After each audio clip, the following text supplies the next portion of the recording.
Hello, मैं नमन धीमान आपका again स्वागत करता हूँ एल्गो ट्रेडिंग विद नमन में। और आप देख रहे हैं हमारा एल्गो ट्रेडिंग विद नमन का जो स्पेशल एपिसोड आता है डेली शाम को 7 बजे, वो देख रहे हैं। ठीक है, यहाँ पे हम बात करेंगे। देखो, मार्केट्स में जो वीकेंड्स पे लड़ाई झगड़े हुए चल रहे हैं। कल मार्केट में आपने देखा कि वैसे तो होली की छुट्टी मार्केट ने आज बनाई है, पर जो होली मार्केट्स ने कल खेली है लाल और हरे रंग के बड़े बड़े कैंडल से, तो वो बहुत लोगों का पैसा खा के गई है। अगर कोई अच्छी खासी उससे कॉस्ट टू कॉस्ट निकल गया है तो वो चीज़ एक अलग हो गई।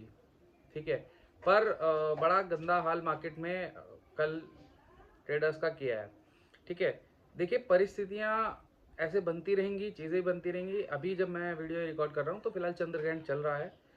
इंडिया में नहीं दिख रहा, बट बाहर कंट्रीज़ में या जहाँ भी कहीं होगा वो दिख रहा होगा। ठीक है, अब हम बात करते हैं कि कल यानी वेडनेसडे को मार्केट्स कैसा दिख रहा है, किस तरह की चीज़ें हो सकती हैं, क्या परिस्थितियां हैं।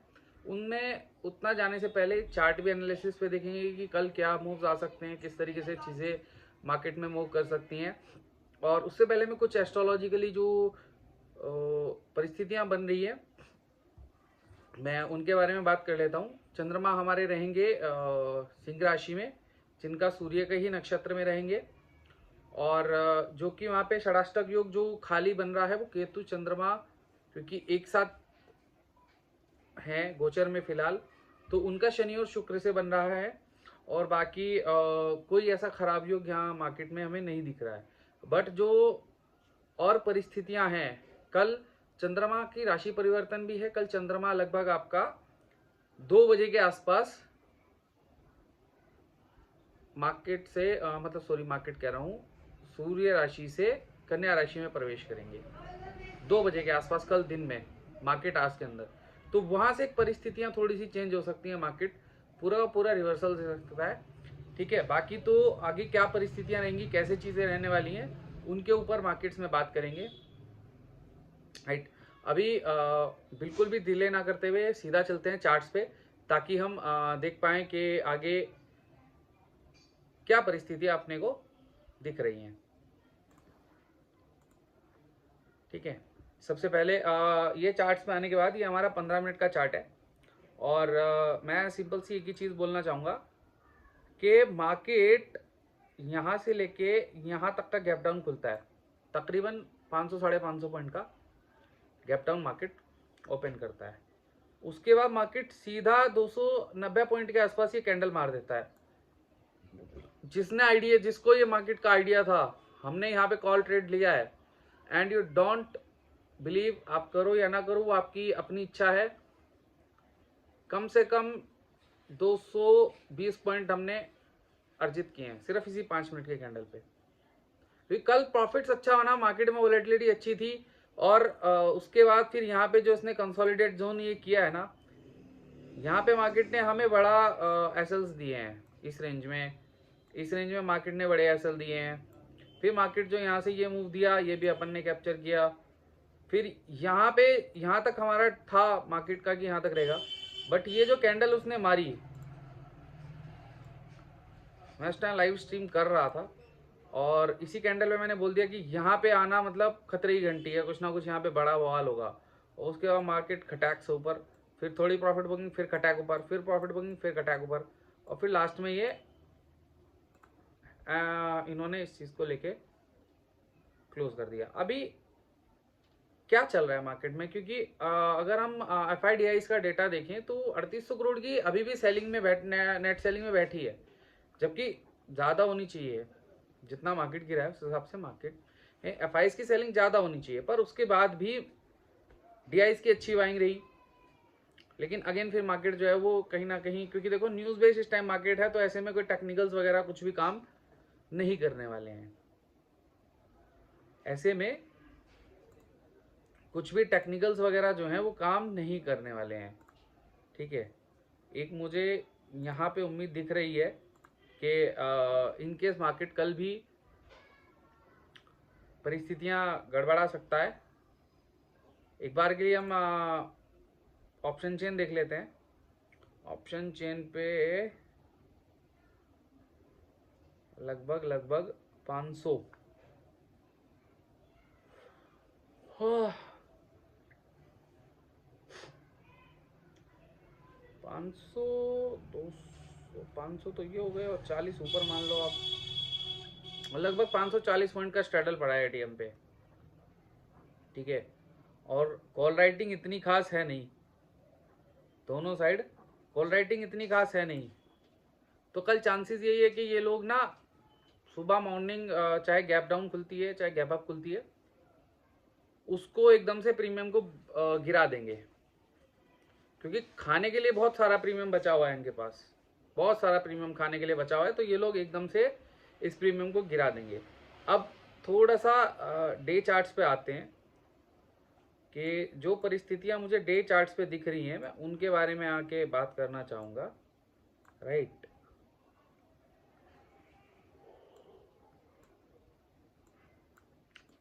ठीक है।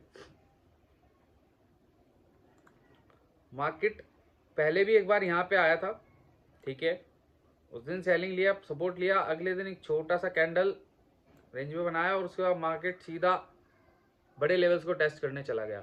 वहाँ से बड़ी सेलिंग आई, फिर छोटा कंसोलिडेट किया, फिर थोड़ा ऊपर कंसोलिडेट किया, फिर नीचे गैप डाउन खुला, फिर ऊपर गया, फिर अगेन बड़ी सेलिंग।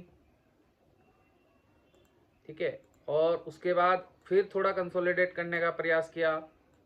यहाँ पे भी बड़ी सेलिंग कंटिन्यूसली आ रही थी, जो मुझे बहुत बड़ा हिंट दे रही थी कि कुछ बड़ा होने वाला है मार्केट में।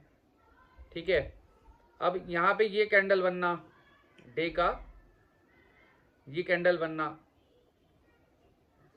ऊपर से सेम लेवल से सपोर्ट लेना। कल की परिस्थितियां थोड़ी सी अजीबोगरीब हैं। मैं यदि आपको बात करूं निफ्टी 50 की, तो कल निफ्टी 50 कहीं ना कहीं आपको गैप डाउन ओपन होता हुआ दिख सकता है। 24,800 के नीचे निफ्टी 50 गैप डाउन ओपन होता हुआ दिख सकता है, एक डिप भी मारेगा, लेकिन अगेन आपका वो कहीं ना कहीं इन्हीं में से किसी एक लेवल से सपोर्ट ले जाएगा। ठीक है, सपोज करो मार्केट यहाँ पे खुलता है, डिप लेता है यहाँ से, ये यहाँ से, मैं मार्क कर दे रहा हूँ, मान लो सपोज मार्केट यहाँ खुलता है कहीं 800 के आसपास या 800 से नीचे, यहाँ तक का डिप ले सकता है, ये यहाँ तक का एक डिप ले सकता है। उसके बाद मार्केट वापस से यहाँ से ऊपर चला जाएगा या यहीं से ऊपर चला जाएगा, भले ही चाहे मार्केट में कैसा भी न्यूज़ हो। इनकेस कोई और खराब, क्योंकि यार देखो जितनी न्यूज़ेज आनी थी ना वो ऑलरेडी मार्केट में कल आ चुकी हैं, कल चीज़ें हो चुकी हैं। खामने भी चला गया, उसकी वाइफ भी चली गई, उसके अगेंस्ट में ईरानियों ने भी प्रदर्शन कर लिया, इंडिया वाले भी परेशान हैं, इंडिया के जो लोग हैं, या यूएस अपना अलग चीज़ों को लेके परेशान है, 6-7 देश और वार में कूद चुके हैं। तो देखो यार जो चीज़ें अब आनी थी ना अब वो आ चुकी। अब मार्केट पे उन चीज़ों का इतना फर्क नहीं पड़ने वाला। हाँ, कोई नई न्यूज़ आएगी, कोई बड़ी और न्यूज़ आ गई, देन फिर मार्केट और फॉल की तरफ जा सकता है। बट मेरे हिसाब से मार्केट को एक छोटा सा गैप डाउन, थोड़ा सा फॉल पहला यहाँ तक, या दूसरा अगर जाना चाहे तो यहाँ तक, यहाँ से फिर मार्केट वापस से बाउंस करेगा। ये मेरा एनालिसिस है, हो सकता है मैं गलत हूँ, हो सकता है मैं गलत हूँ, पर जो भी ऊपर लेवल्स पे आएगा एक बार नीचे डाउन जरूर जाएगा, यहाँ आएगा, यहाँ पे जाएगा, यहाँ आएगा, फिर यहाँ से आएगा। तो ये जिगजैग वे में ऊपर चढ़ने वाला है, यानी हायर हाई हायर लो बनाते हुए इस तरीके से जाएगा। सेलिंग प्रेशर कंटिन्यूस रहेगा कल, लेकिन मार्केट धीरे धीरे ऊपर जाएगा। हो सकता है आपको बहुत वोलेटाइल सेशन कल देखने को मिले, बहुत ज़्यादा वोलेटिलिटी के साथ चीज़ें रह सकती हैं। अगर मैं बात करूं बैंक निफ्टी की वजह से ही ये सारी चीज़ें होंगी, क्योंकि कल फाइनेंशियल सेक्टर बहुत वीक दिख रहा है, कल फाइनेंशियल सेक्टर बहुत ज़्यादा वीक दिख रहा है। इतना ज़्यादा फाइनेंशियल सेक्टर वीक है कि उस चीज़ का कोई अंदाज़ा फिलहाल लगाया नहीं जा सकता है। क्या उसका रीजंस आऊँगा, मैं भी समझाऊंगा हीट मैप पे क्यों मैं ये चीज़ बोल रहा हूँ। ठीक है, वहीं अगर हम बात करें आईटी सेक्टर्स की, तो कल आईटी थोड़ा सा स्ट्रांग दिख रहा है। आईटी कहीं ना कहीं मार्केट को गिरने से बचाएगा। कल तो खैर गिरा था बाद में, बट फिर बाउंस भी अच्छा किया, बाउंस बैक अच्छा किया आईटी ने। आईटी कहीं ना कहीं सपोर्ट करेगा, मिड कैप आपको सपोर्ट करता हुआ दिखेगा। बट जो हमारा बैंक निफ्टी है या फाइनेंशियल निफ्टी है, जो फाइनेंशियल सेक्टर है, वो कहीं ना कहीं अपने को कमज़ोर दिख रहा है कल के दिन। तो उस पर थोड़ा सा हमें ध्यान रखने की ज़रूरत है कि किस तरह की चीज़ें मार्केट में रहेंगी या किस तरह की चीज़ों से आपको मार्केट को बचना है। और दूसरी सबसे बड़ी चीज है कि 2 बजे के आसपास चंद्रमा अपना राशि परिवर्तन कर रहा है और चंद्रमा कल अच्छा खासा बढ़िया स्थिति में बैठा है। तो कल आपको वोलेटाइल सेशन देखने को मिलेगा। आपको अपने एसएल्स बहुत स्ट्रिक्टली प्लेस करने हैं, क्योंकि मार्केट आपके एसएल्स हिट करके वापस से सेम डायरेक्शन में जा सकता है। तो बहुत माइंडफुल और बहुत पीसफुल आपको ट्रेडिंग करनी पड़ेगी। अदरवाइज आप एक भले ही आपकी पोजीशंस अच्छी हों, अच्छे ट्रेड्स आपने प्लान करे हो, बट एसएल्स के चक्कर में आपकी पोजीशंस में आपको लॉसेस देखने को मिल सकते हैं। क्योंकि मैं टेक्निकल और एस्ट्रोलॉजिकल दोनों तरीकों से मार्केट को समझता हूँ, एनालाइज करता हूँ। ठीक है, ऐसा नहीं है कि मैं एक ही चीज़ लेके चलता हूँ। बाकी मैं अब वापिस से आपको टेक्निकल्स में थोड़ा सा एक चीज़ दिखाना चाहता हूँ कि ओआई डेटा की यदि मैं बात करूँ तो ओआई डेटा में आपको कहीं ना कहीं पुट राइटिंग ज़्यादा होती हुई दिख रही है इस लेवल्स पे। ठीक है, लेकिन मैं फिर भी यही बात बोलूँगा कि कल एक बार को मार्केट डिप लेगा, ज़रूर लेगा, क्योंकि सेलिंग प्रेशर ऊपर से कंटिन्यूस है। जो D9 चार्ट्स है, जिसको नमाज कुंडली भी बोलते हैं, वो थोड़ी सी वीक है, जिस वजह से कल सेलिंग प्रेशर मार्केट में पूरे दिन रह सकता है। अब रही बात कि ये चीज़ मैं क्यों बोल रहा हूँ कि फाइनेंशियल सेक्टर थोड़ा सा अपने को ज़्यादा देखने को वीक मिलेगा। अब ये निफ्टी 50 का हीट मैप है। ठीक है, इसमें अभी देखने का सिर्फ गिनना गिनना कि कितने जो रेड में दिख रहे हैं वो तो रेड में है ही। आईटीसी ग्रीन है, जेएसडब्ल्यू स्टील ग्रीन है, सन फार्मा ग्रीन है, ओएनजीसी ग्रीन है, भारत इलेक्ट्रॉनिक्स तो कल पूरे दिन ग्रीन में रहा है। आईसीसी बैंक डाउन है, भारतीय एयरटेल डाउन है, हिंडेल्को ये अच्छा रहा है कल, एसबीआई लाइफ, और यहाँ पे एक डॉक्टर रेड्डी। तो गिने चुने आपके 4 5 6 7 स्टॉक्स सिर्फ पॉजिटिव में रहे हैं।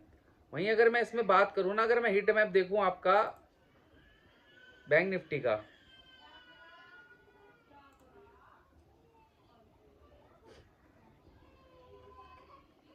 HDFC 1%, एसबीआई कंटिन्यूसली पिछले काफी दिनों से ½ % के ऊपर ही गिर रहा है, डेली कंटिन्यूसली गिर रहा है। आईसीआईसीआई बैंक, एक्सिस बैंक, हर कोई कल बढ़िया डाउन में रहा है। और कुछ न्यूज ऐसी है मार्केट्स में जो ओपनली सामने नहीं आ रही है, बट पीछे प्लानिंग चल रही है, बैकएंड में उन चीजों की प्लानिंग ऑलरेडी चल रही है। ठीक है, अगर आप यहाँ पे ध्यान दो तो लगभग 670 पॉइंट बैंक निफ्टी गिरा है कल, और कल और गिरावट बाकी है इसमें। और ये चीज मैं बहुत दिनों से बोला, मैंने आई थिंक शायद मुझे लाइव स्ट्रीम पे मैंने बोला कि जैसी परिस्थितियां या जैसा प्राइस एक्शन मेरे को बैंक निफ्टी में बनता हुआ दिख रहा है, बैंक निफ्टी 60,000 के नीचे एक बार नहीं, सॉरी 61,000 के नीचे एक बार जाना चालू करेगा तो फिर आपका 60,000 नहीं बचेगा। ये मैं कंटिन्यूसली पिछले 2-3 दिनों से या लास्ट वीक पे अपनी स्ट्रीम पे या आई थिंक शायद अपनी वीडियोस में भी ये बात मैंने बोली है कि बैंक निफ्टी यदि 61,000 के नीचे एक बार चला गया और थोड़ा बहुत 60,800 के नीचे सस्टेन किया तो फिर वो 60,000 भी तोड़ेगा, और इस टाइम यहाँ पे है। और कल भी परिस्थिति आपको थोड़ी सी डाउन ही दिखने वाली है, इसमें कोई आपके मूवमेंट्स है नहीं। और अगर मैं यहाँ पे FIDIs की डेटा की बात करूं, जो कि हम ऑलरेडी देख चुके हैं, तो आप देख सकते हो FIs ने लगभग 3296 की सेलिंग करी है। 3296 करोड़ की सेलिंग है FIs की तरफ से कल की डेट में, और ये कल और सेलिंग कर सकते हैं, और जबरदस्त सेलिंग हो सकती है कल। भले ही मार्केट ऊपर जाएगा, ये गारंटी है मेरी। मार्केट अगर कल गैप डाउन भी ओपन हुआ तो कल मार्केट पॉजिटिव क्लोज होने की पूरी कोशिश करेगा, या पॉजिटिविटी के नियर अबाउट 20-30 पॉइंट्स के अंदर क्लोज होगा, क्योंकि कल मार्केट्स में बाउंस लेने के अच्छे योग हैं as per the astrology, as per the technicals, as per the kundli जो कल की दिखती है, उसके हिसाब से मार्केट में अपर साइड के मूव ज्यादा रहेंगे। बट आप पुट्स को इग्नोर नहीं कर सकते प्रॉपरली। ठीक है, और इसमें अभी मैं एक चीज़ और क्लियर कर देना चाहता हूँ, नहीं इसमें नहीं, मुझे यहाँ पे एक चीज़ और अभी बतानी है, क्योंकि PCR वैल्यू 0.74 है। कल के लिए क्या हुआ था कि जब मार्केट ओपन हुआ पहली 5 मिनट का कैंडल बना, PCR 1 के ऊपर था। ऑलमोस्ट सारे ट्रेडर्स को कॉल में बिठाया गया, चीज़ें प्लान कराई गई, एक्सपायरी थी, ठीक है, प्री मैच्योर एक्सपायरी थी, प्रीमियम ज़्यादा थे तो मूवमेंट आना था, और बोथ साइड के मूवमेंट्स की हम तैयारी करे बैठे थे। पहली कैंडल में हमने लगभग 220 पॉइंट्स हमने कैप्चर कर लिए, तो हम अपना फिर रिलैक्स मूड में थे कि भैया चलो यहाँ से अगर हमें कुछ लॉस भी हो जाता है तब भी हम बहुत सस्टेन्ड है, हम फिर भी अपना 30-40 हज़ार रुपये आराम से घर लेके जाएंगे, इतना हमने को था। बट जो नॉर्मल रिटेलर्स हैं, क्योंकि भैया मेरी सारी ट्रेडिंग एल्गोस पे होती है, मैं कभी भी मैनुअल ट्रेड अब नहीं करता हूँ, बंद हो गया मेरा बिल्कुल मैनुअल ट्रेड। कभी मूड किया तो कर लिया एक आधा ट्रेड, अन्यथा नहीं, बल्कि मेरा सारा कुछ एल्गोस पे शिफ्ट है। अगर मैं ऑप्शन सेलिंग भी अब करता हूँ तो वो भी मेरा एल्गोस पे है, मुझे मैनुअली कुछ नहीं रहता, क्योंकि यार समय नहीं होता ना, मैं आप लोगों के साथ लाइव स्ट्रीम पे रहता हूँ और बाकी अदर चीज़ें भी मेरी बैकएंड पे चलती रहती हैं, तो इस परिस्थितियों में फिर चीज़ें नहीं हो पाती हैं, ठीक है। तो ये था हमारा एनालिसिस आज का कल के लिए, और बाकी देखते हैं भैया मार्केट से कैसे रिएक्ट करते कैसे नहीं है। बट मेरा एनालिसिस ये है कि मार्केट में एक गैप डाउन ओपन हो छोटा मोटा, और उसके बाद मार्केट एक और डिप लेने के बाद कंसोलिडेट करके फिर वहाँ से फिर अपर साइड के मूव प्रेशर आएगा, सेलिंग प्रेशर, बट वो सस्टेन नहीं होगा, मार्केट अगेन बाउंस कर जाएगा, ठीक है। आज के लिए सभी को इतना ही।